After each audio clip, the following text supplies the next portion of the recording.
I decided to go ahead and purchase some more junk silver from my silver dealer. I got $44.35 in quarters and dimes, $9.05 in older constitutional silver, and $28 in half dollars. And I already went through those and had a pretty good find, which I'll talk about. And then for $20, he tossed in this old copper and nickel bag, which I still need to go through. Stay tuned for another junk silver purchase and hunt, and we're going to be looking for varieties, better dates, better coins, or something cool for the collection.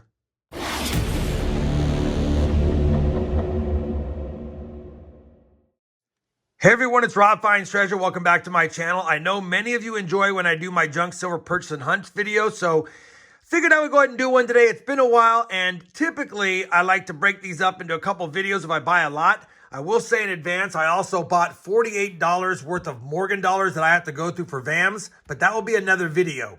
I also don't normally go through my half dollars when I do these hunts because there's usually no fines, but I went ahead and went through the $28 worth of half dollars. It was all Walkers and Kennedys. So I went through those, and lo and behold, we had a pretty good find, which I'll talk about here in a moment.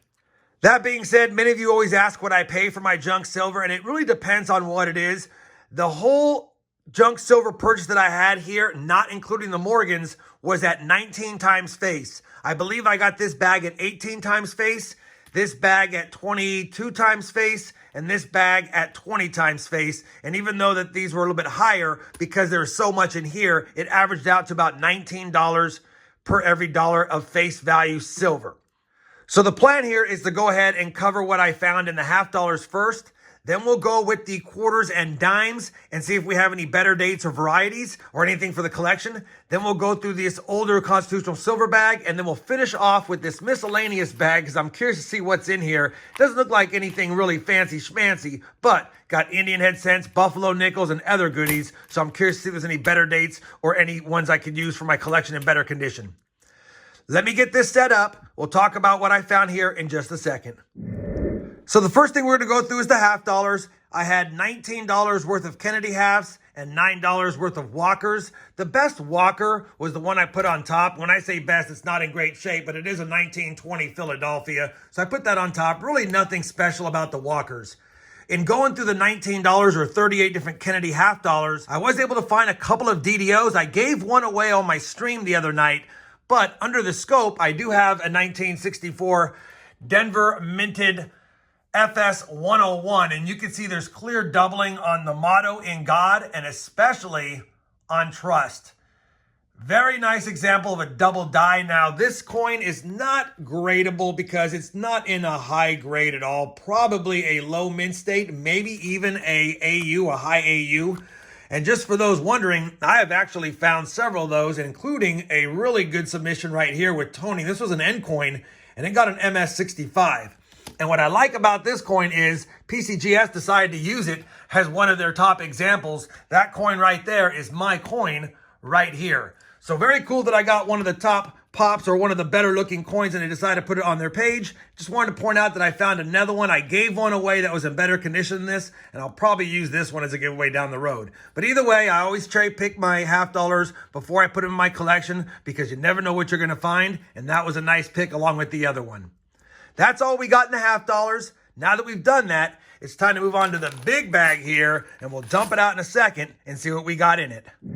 All right, we got $44.35 in quarters and dimes. Let's go ahead and dump it out and go through it.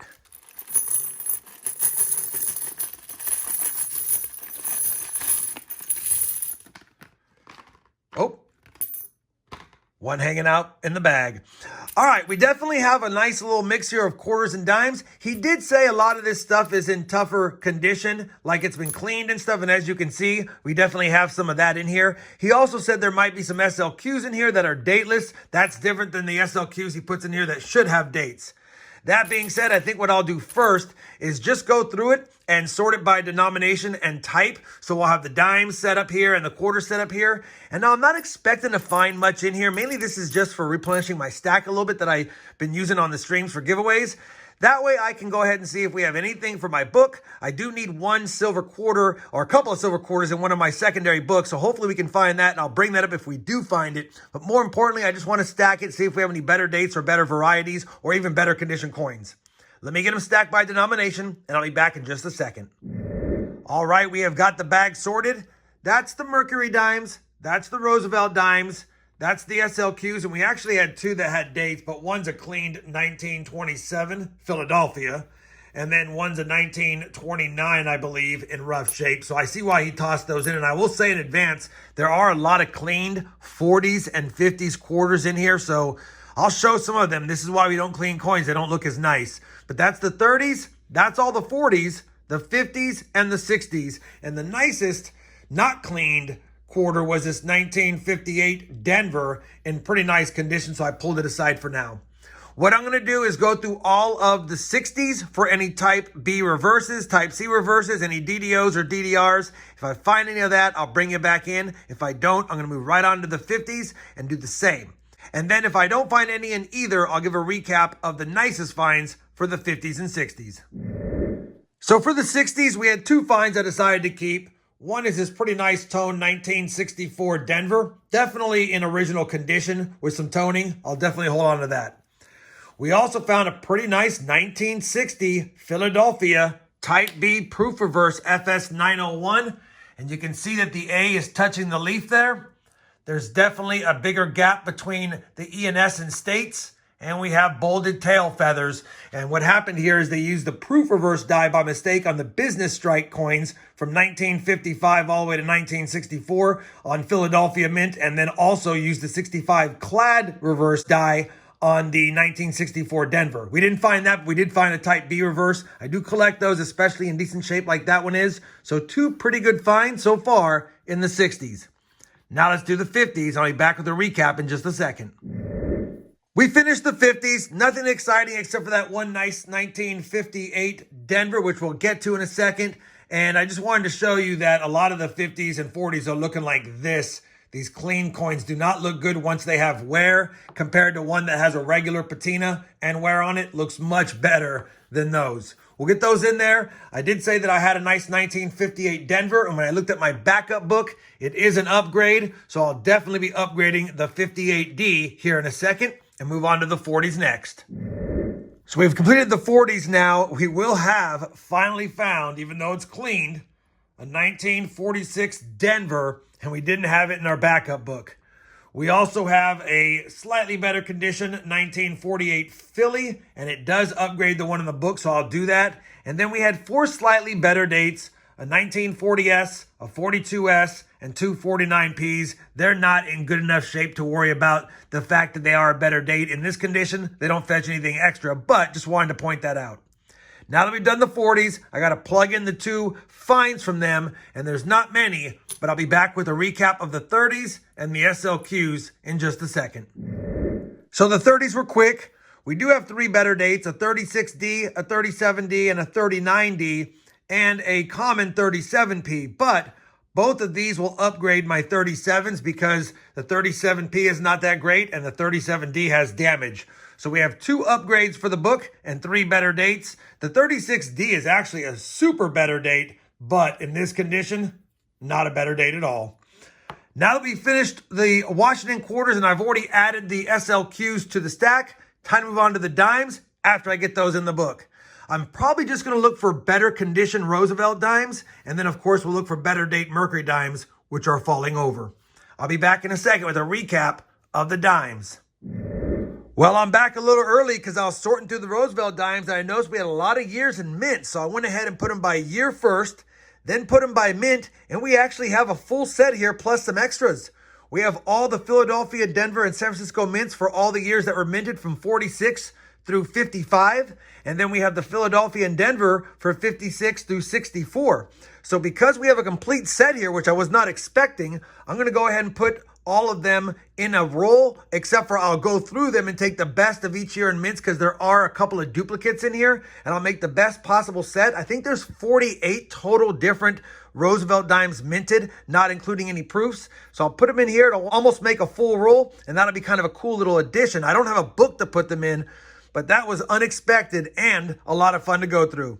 Let me go through them, and I'll show you guys what they look like in the roll when I have found the best ones of each year in mint that I have duplicates for. Well, there you have it, a complete Rosie dime set, all 48 minted for business strikes in this roll. You know, for those wondering how that probably could have happened, I think someone probably cashed in their album or maybe pulled the coins out of an album and took them to the silver dealer. He bought them, mixed them with some other dimes he had, sold them to me, and now I have a full set. Now, I already have a full set, and this is not going to upgrade my full set. None of the dimes did, but it's still cool to have it, and definitely a little cool keepsake from that hunt. Now we got to move on to the Merc dimes. It's not a lot. Let's see if we have any better dates or anything worth mentioning in that smaller stack. So I've gone through all the Mercury dimes. No better dates here. We have 127p in rough shape. We have a bunch of 36, 37s, and a few 39s. A 40, some 42s. None of them were the 2/1s I checked. Some 43s, 44s, and a 45, not an S. The best find is this beautiful looking, probably low mint state, 1943 Denver. It does have a little bit of gunk on both sides, but the strike and the lack of wear makes me think that it's definitely at least a MS 61 or 62. And when I put it under the scope, it has what appears to be full bands. That's really close right there, but I still think it gets it because I can still see the line of separation. And of course, the top and bottom ones are fine. For those wondering, it's not a submitter though, because a 43D with full bands is somewhat common, and it needs to be in high mint state. And even if it got an MS62 FB full bands, it would only be about a $20 or $25 coin, and that would not be worth submitting. But still a kind of a cool one. That's why I flipped it up. We'll put it aside. It's the best find of the dimes. We have now finished the quarters and dimes. I know the video is kind of long, but we still have a couple of bags to go through. Let me clear up this area, get the Merc dimes put away, and we'll dump out the older constitutional silver next. It's only $9.05, so probably won't take too long, but let's go through it and see what we got in there. Just a quick dump out for funsies. All right, let me sort them and I'll be right back. Here they are. They're small stacks, but we got some Barber Half Dollars, some Barber Quarters, and some Barber Dimes, and some SLQs. I'm going to do them all together and give you a recap of them to keep the video a little bit shorter, unless, of course, while I'm sorting, I find a better date that's worth mentioning. So I ran out of room to do the SLQs. This is all the Barber stuff. We got the Barber Halves up here. Nothing really in great shape. We do have a 1908 O polished, slightly better date, and a 1895 also polished, older Barber Half Dollar as well. Nothing really to write home about. As far as the quarters, we did get a first-year Barber quarter, 1892, and it does have a New Orleans mint, so we'll have to check that against the book, see if it upgrades. Everything else is very common and worn, as you can see. Same thing with the dimes. Nothing special in the years and mints. I guess the best find is the 1896 Philadelphia. Decent condition for its age. I might see if it upgrades, but I highly doubt it. But I will be checking all of these for all three of my books to see if we have upgrades or additions. I'm going to go ahead and do that now. If I have one, I'll let you know about it. If I don't, we'll move right on to the SLQs. Well, I just ran through the Barber Half Dollars, and surprisingly, I did not have an 1895. And I'll take it in any condition because it does fill a spot. Now, for those that recall, this book has only been assembled from junk silver purchases and hunts. I have not went out and bought anything additional. So we'll definitely take an addition to my Barber Half Dollar book. Now let's check the quarters and dimes. All right, surprisingly, the 1892 O that we got today is better than my really worn 1892 O that I had in there. So we'll definitely upgrade that. That feels good. And that's 2 upgrades in 2 books so far. Let's see if the dimes can keep it 3 for 3. No upgrades in the dimes. Time to move on to the SLQs. The SLQs had a nice mix of dates, all 1925 through 1930. There's only a Philadelphia 25, that's all that was minted, and we're missing the 3 better dates from 25 to 30, the 26D, the 27D and S. We also didn't get a 29S or a 1930S, so we're missing 1, 2, 3, 4, 5. We would have had a complete set from the 25 through 1930 years. That being said, take a look at this really nice SLQ. It's only a 1926 Philly, and it probably was cleaned a long time ago, but that's still a beauty. I'll definitely take that all day. That's a good find in this bag. Outside of that, even though they all have good detail and all have legible dates and mints and all that stuff, nothing here worth a lot more than what I paid for it, but still fun to add them to the collection. Speaking of adding to the collection, I'll check this against my book to see if it upgrades. I doubt it because it's been cleaned, or at least it looks cleaned, but still, great detail. Now that we've done all the SLQs and all of the silver from today's junk silver purchase and hunt, we have the miscellaneous bag. So let me go ahead and add this to the video. I know it's been long, but let's go ahead and take a look in there and see what we got here in just a second. Let's go ahead and dump this out and see what it's got. Definitely see that we have some war nickels, buffalo nickels, some Indian head cents. We even have a V nickel, and I know I saw a couple of large cents in here as well. So we'll take a look at all these. I'll get them sorted. I'll be back if I find something worth mentioning before then. Well, I'm back because the other large cent is an 1803. It is damaged, so really no extra value in it. But man, 1803. And I took a look at it. Looks like it's the small date large fraction, which is the most common. Large fraction meaning that the numbers in 1/100 are large, and small date means the point of the 3 is a little bit further from the bust. Tough condition. Just wanted to bring it back. That's a cool find, though. I think I already have this one, but wanted to point that out. And since I have you here, I think this is going to be an 1837 large cent.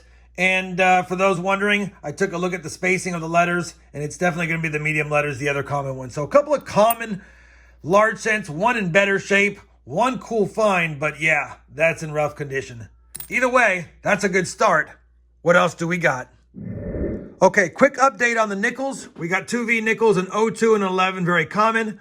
We got a handful of silver wartime nickels. These are worth a little over $1 each. We got some 43Ps. There's none of the DDOs there. We did get a better date 43D in really rough shape. And then we got 44P, D, and S. The 44D is actually pretty nice. And then we got 145, and it was the Philadelphia. As far as buffalo nickels are concerned, we only got 4, 236Ps, 137P. But take a look at this. A 1916 dated buffalo nickel. You know, I didn't even look for a mint mark, to be honest. And no, there's no mint mark, but it definitely has a legible date. It is not the DDO. I thought that'd be awesome to find that, of course. But we'll still take it, and it might be an upgrader. I'll take a look at that against my book. That concludes the nickels and the large cents. Now we got to move on to the small cents, and I'll pull the wheats to the side and the Indian head cents to the other side and bring you back. All right, not a lot of wheat cents, quite a few Indian head cents, and I even see some fatties in there. We'll get to that on the sort. Really nothing to talk about in the wheat cents. I mean, this 43S in original condition is not that bad. We have a 33 P&D. We have a 1919, a 1917, a 1916S in rough shape, and a 1911D in rough shape. I'll just put those into the rolls that I have.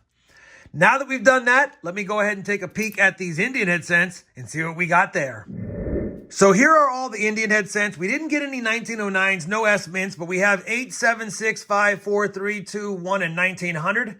And then a couple of 1899s, 98, 97, 93, 91, and 90. All those are fairly common. I put the best of each one on top. The nicest of the common ones is probably going to be this 1900. It's in pretty good shape overall. When we get earlier, we have 3 to talk about. We did have an 1874, and I couldn't believe we got an 1874 in here. Now, that's not necessarily a key date, but 1874 is definitely a better date, and even in about a G4 condition, they fetch 15 to 20 bucks. Now, this is probably only AG or maybe even Farrah Poor, but a nice surprise in this bag, and I'm pretty sure mine's better than that, but I'll definitely be double checking it. Take a look at this 1863. Got some letters in Liberty. Great detail. Not a bad coin. I'll have to see if it upgrades. Definitely wasn't expecting a fatty, and we got 2 of them, and that's the nicest of the 2. And then we got an 1862. Good detail, but it definitely has corrosion. Might have been a Doug example. I'll just take a peek at my collection to see if that upgrades as well. Probably only 3 candidates here that might upgrade. We'll have to see. Let me go ahead and do that. And now that we've completed all of this junk silver purchase and hunt plus the bonus bag, I'll be back with a recap of the hunt and some final thoughts. Well, we've gone through the Indian head cents. None of them could upgrade my collection, of course, but still some good finds. In recap, after all of the hunt today, the best finds are the 64D FS101 DDO, the 1960 Philadelphia minted Type B reverse FS901. I did upgrade my 1926 with that beautiful one you saw earlier, so I went ahead and flipped up the one I had in my collection. Still a nice one, but the other one, definitely a little more detail. We did find a 1943 D Mint State Mercury Dime with full bands. We got a couple of large cents. I only flipped them up because I don't need them. I already have these in my collection and they're not in the greatest shape, and I'm sure somebody else would love to give them a home. The 1916 Buffalo did not upgrade mine either, but still a better date, so we'll put it in a flip. We got two large Indian head cents, the 62 and 63. They did not upgrade my collection. And the best Indian head cent overall was the 1874. A lot of slickness to it. Didn't upgrade mine, but maybe someone needs it. I know it was a long video. We had a lot to go through, and we still have another video coming out for the VAM hunt of these 48 Morgan dollars, so keep an eye out for that. Hopefully, despite the length of this video, you guys still found it fun and informative. If you did, I'd appreciate that thumbs up. And as always, everyone, happy hunting, happy stacking, and thanks for watching.